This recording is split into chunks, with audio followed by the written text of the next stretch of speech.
अस्सलाम वालेकुम। आज हमने उर्दू का सबक नंबर 11 करना है हफीज़ जलंधरी। क्या हफीज़ जलंधरी की हालात ज़िंदगी आज हमने पढ़ना है। थोड़ी सी यहाँ पे हम शायरी भी पढ़ेंगे।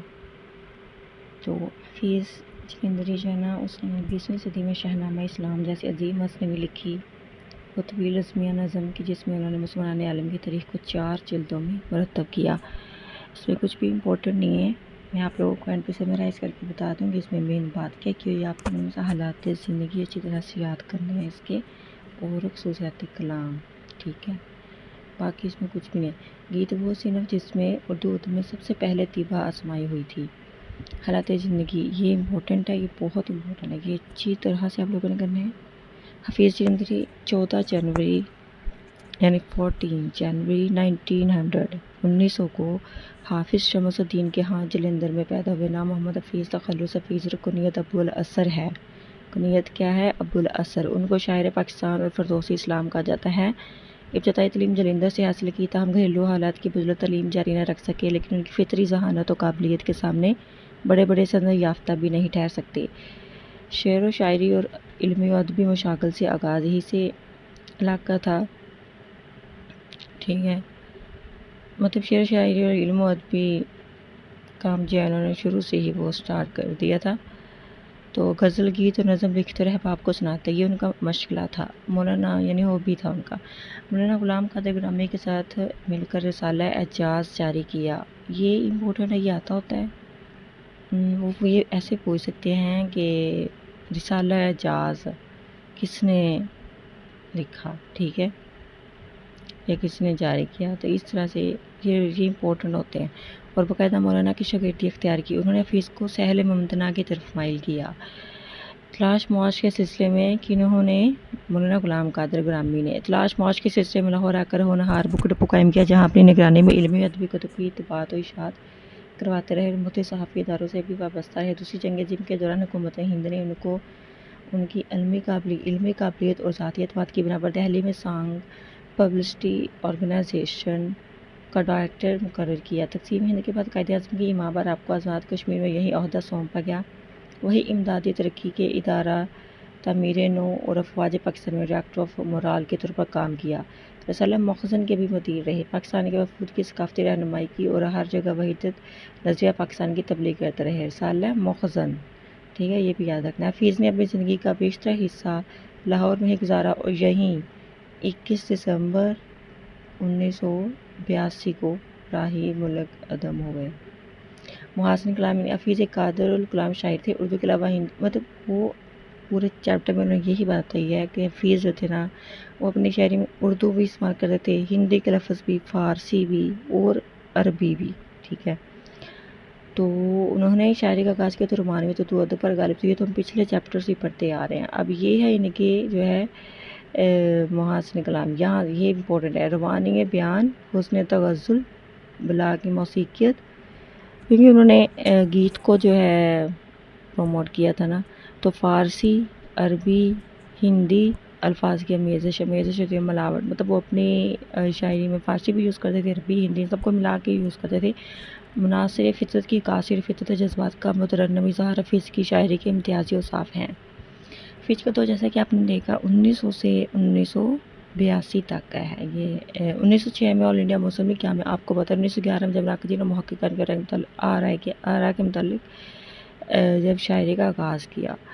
हम बात करें हफीज़ जलंधरी जब 50 वर्ष के हो गए थे, तो वो मतलब ये वो यहाँ पर कह रहे हैं कि जब हफीज़ जलंधरी जो है 50 वर्ष के हुए थे ना, तो वो मुल्क जो हमने उम्मीद और तमन्ना से हासिल किया था, जिसमें हमने इस्लामिक नूर नाफज़ करना था, उसे हुआ क्या कि 9 साल तक उसे दस्तूर नसीब ना हुआ। और जब मिल ही गया तो 2.5 साल बाद आमिर ऐसा है कि फिर ना जमहूरियत रही ना दस्तूर। फिर इसका बाद पाक भारत जंग में देखने को मिली और सुकूत ढाका जैसे मरहले ऐसे हम गुजरे। ढाका ये जो 1971 में बांग्लादेश हमसे आज़ाद हुआ था ना, ये उस वाक़े की बात हो रही है। आपको पता ही होगा क्यों हुआ था। आगे ये हम पिछले लेक्चर में भी पढ़ सके। 1898 में एस टी कॉलेज और विलियम वर्ड्सवर्थ, इन्होंने जो रवानवी तहरीक जो है वो स्टार्ट की थी। اردو میں روحانیت آئی تھی سر عبدالقادر، آئی تھنک پچھلے چیپٹر میں ہم پڑھ چکے ہیں، یہ آپ لوگ نے یاد رکھنا ہے۔ جب اردو ادب پر ترقی پسندیت نے غلبہ کیا تو 1936 سے 1953 یعنی 50 اور 53 یہ ہے کہ دور جب یک لخت رومانوی شعرا کے برعکس ایسے طبقے جنم لیا۔ انہوں نے کہا کہ رومانوی شاعری تو محض ادب برائے ادب ہے، یہ ایک ایسا ادب ہے جس سے طبع احساس کی تسکین تو ممکن ہے لیکن مقصدیت بہرحال اس میں مفقود ہے، لہٰذا اس کا فائدہ معاشرے کو نہیں ہو سکتا۔ یہ میں آپ لوگوں کو ویسے پڑھ کے بتا رہی ہوں کہ آپ لوگوں کے یہ امپورٹنٹ لائنز اگر ان میں سے کوئی MCQs آ جائے تو آپ لوگوں کو پتہ ہو۔ آپ لوگوں نے حالات زندگی اچھی طرح سے یاد کرنے اور محاسن کلام۔ یہ کہا گیا کہ فلمی مطلب کہ ناقدین نے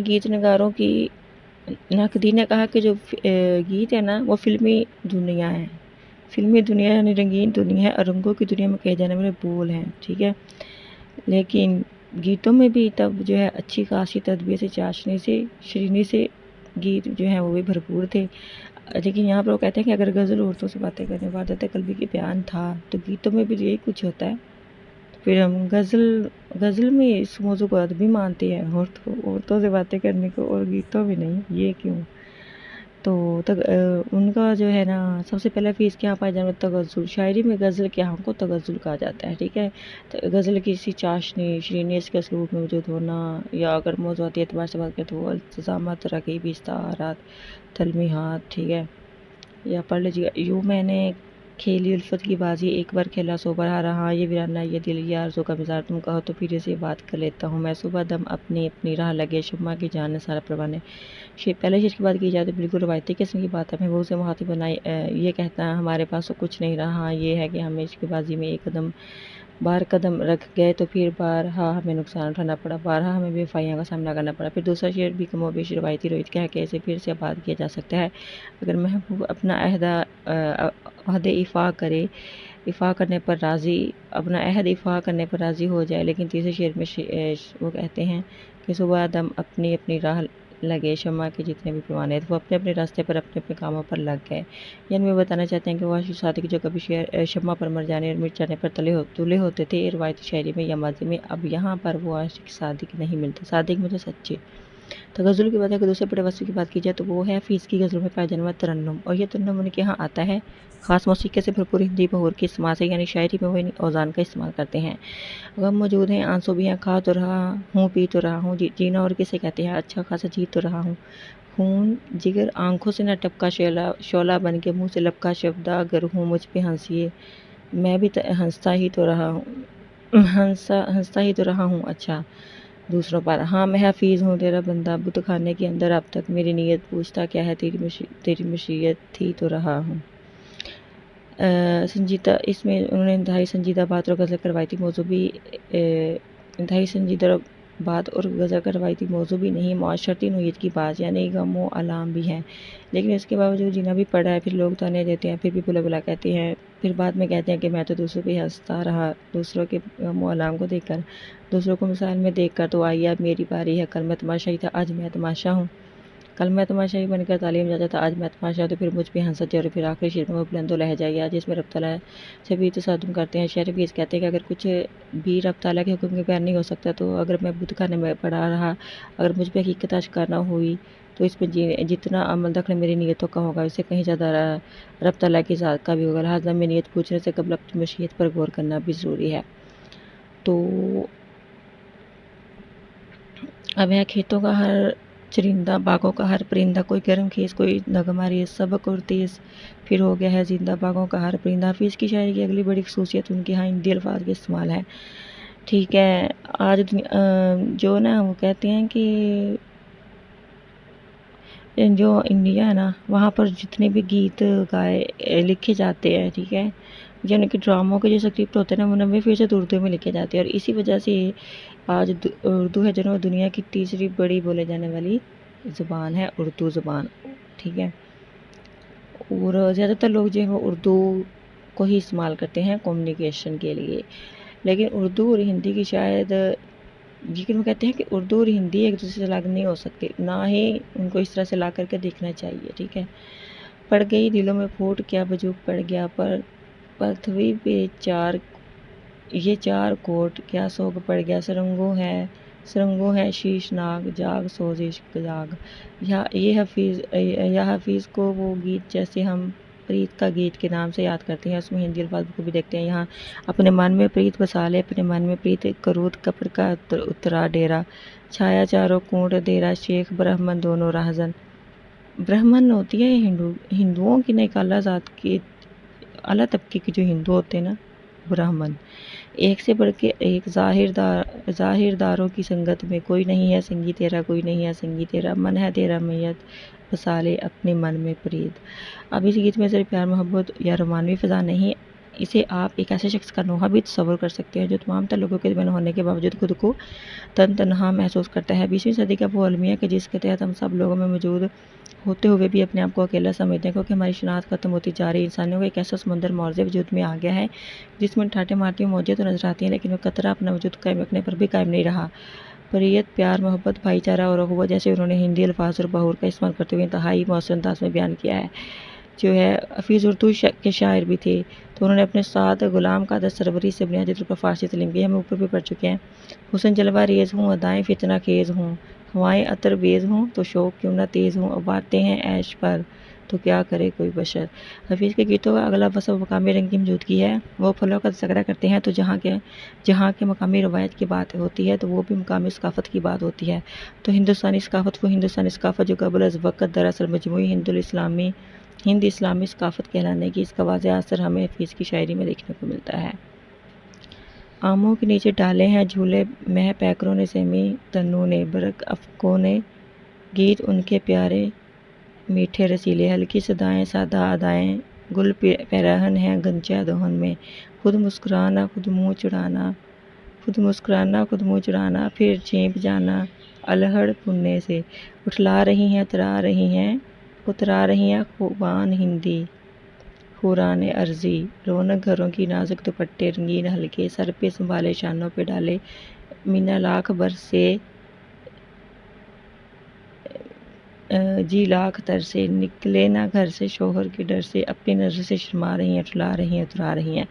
यानी जो है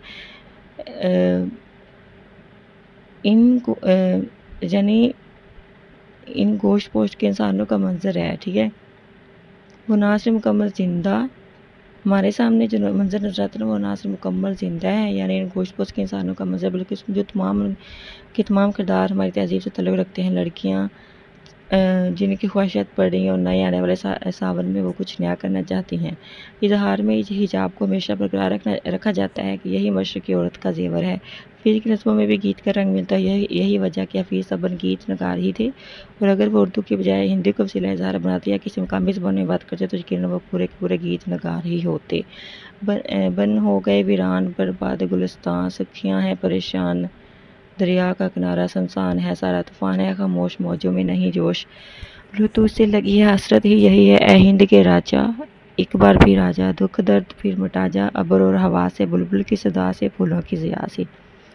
तो इनमें भी गीतों का रंग नजर आया। गज़लें कही तो मुतरन्निम बहरों ने उन्हें गीतों का सा बना दिया, गोया हर एतबार से तो गीत ही थे। अगर हम उनके तमाम तो मुतालिक या उनके साथ शायरी को समझने की कोशिश करें तो हम ये कहते हैं, यही वो बात कि उनके यहाँ तगज़्ज़ुल मुतरन्निम बहरों का इस्तेमाल, हिंदी अरबी फ़ारसी अल्फाज का इस्तेमाल, मकामी रंग और नस्मों में गीतों का रंग उनकी शायरी की बुनियादी खसूसियात है। ये इम्पोर्टेंट था शॉर्ट क्वेश्चन के हवाले से। हफीज़ अहले जहाँ का मानते थे, बड़े ज़ोरों से मनवाया गया हूँ। यहाँ पर वो कहते हैं कि जो पहले लोग जो थे ना जो लोग थे वो गालिब को भी नहीं मानते थे, और नज़ीर अकबर आबादी को जो थे ना उनको भी नहीं माना गया था, ठीक है। और कहते थे कि उनकी शायरी में भी अदबियत नहीं है। तो हफीज़ भी यही कह रहे हैं कि हफीज़ अहले जहाँ कब मानते थे, बड़े ज़ोरों से मनवाया गया हूँ। तो किया पाबंद नाले को मैंने, ये तर्ज़ ख़ास है मेरी, गीत नगार को बिलखसूस हफीज़ ने ज़िंदा किया। बार बार हम यही पढ़ रहे हैं। वो आहो फरियाद जिसे कभी गज़ल में, कभी नोहागरी में, कभी मरसियों में कहा जाता था, हफीज़ ने इसे पाबंद ने कर दिया, उसे मौसीकी में ज़िंदा कर दिया गीत को। अब जो है सब कहा कुछ लाला गुल में नुमायाँ हो गई, ये गालिब के शेरा खाक में क्या सूरतें हो गई कि पनहा हो गई। बस आज का मेरा कि यहाँ पर ख़त्म हुआ। باقی اس میں کچھ بھی نہیں تھا، بہت ایزی تھا. شاعری جو ہے نا، یہ آپ کو بتائیے کہ بس ابھی زندگی نے جو ہے نا وہ بات کی تھی گیت گیت کو بہت زیادہ انہوں نے جو ہے نا، بس آپ لوگوں نے یہی بات یاد رکھنی ہے اور اس میں کچھ بھی یاد نہیں رکھنے باقی حالات زندگی کو آپ لوگ نے اچھی طرح سے رٹا لگانا ہے اور اس کے محسن کلام کو، ٹھیک ہے. اور ان کی شاعری میں ایک وصف تغزل ہے اور دوسرا ترنم، ٹھیک ہے. باقی بہت جو ہے ایزی تھا یہ چیپٹر، اس میں کچھ بھی مشکل نہیں تھا. آپ لوگ اسے اچھی طرح سے ریڈ آؤٹ کیجئے گا اور بس اس میں کچھ بھی مشکل نہیں تھا. تو پلیز آپ لوگ جو ہے نا اس لیکچر کو کمپلیٹ دیکھا کریں، اور ہاں چھلانگ لگا کر نا ڈائریکٹ 11ویں یا 12ویں لیکچر پر آ کر نہ ٹپکا کرو، پہلے لیکچر سے سٹارٹ کیا کرو تاکہ آپ لوگوں کو ہسٹری کا پتہ ہو. یہاں اس چیپٹر میں بھی وہ مغلیہ سلطنت کا انہوں نے ذکر کیا ہوا ہے، ٹھیک ہے. وہ میں نے اس لیے نہیں ہائی لائٹ کیا کہ ہم پیچھے چیپٹر میں وہ پڑھ چکے ہیں کہ جیسے یہ ایس ٹی کالج اور ولیم ورڈسورتھ بھی ہم پیچھے چیپٹر میں پڑھ چکے ہیں نا. تو مغلیہ سلطنت اور میر تک میر کے چیپٹر جب سے پڑھا تب سے سٹارٹ کیا ہوا ہے. مغلیہ سلطنت زوال کا شکار ہو گئی تھی، ٹھیک ہے. تو تب مسلمان جو تھے وہ بہت زیادہ غفلت میں پڑ گئے تھے، تو ان کو جگانے کے لیے پھر جو شاعر تھے انہوں نے اپنی شاعری کے ذریعے جو ہے لوگوں کی جو مدد کی اور ان کو جگایا، ٹھیک ہے. یہ بات ہم پڑھتے آ رہے ہیں پچھلے چیپٹر سے ہی. تو بس اس میں یہی ہے اور اردو میں کچھ بھی مشکل نہیں. سو پلیز اگر آپ لوگوں کو ہمارا لیکچر پسند آئے تو پلیز لائک شیئر اور سبسکرائب ضرور کر دیجیے گا اور اپنی دعاؤں میں بھی یاد رکھیے گا. اللہ آپ لوگوں کو اچھے پیپر کروائے.